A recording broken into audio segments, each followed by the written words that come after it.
আরে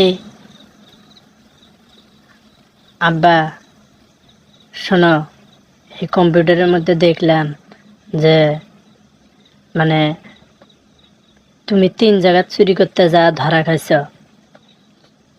আর সব জায়গাতে ধইরা ধইরা তোমার পাছার চামড়া তুলে দিছে।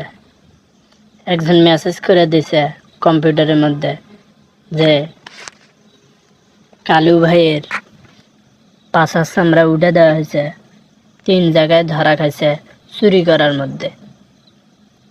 আব্বা, তুমি কি সত্যি চুরি করছো? হ্যাঁ, এগুলো মিথ্যা অপবাদ কিন্তু আর ভালো লাগতেছে না। সত্যি করে বলেন তো, আসলে ব্যাপারটা কি হয়েছে কোন তো। থাপড়াইয়া গাল উস্কায়া দেবো বেটা। তুই আমার কম্পিউটার চালাইতেছস, আবার বেশি বেশি কথা বলিস না। তুই আমার পার্সোনাল কম্পিউটার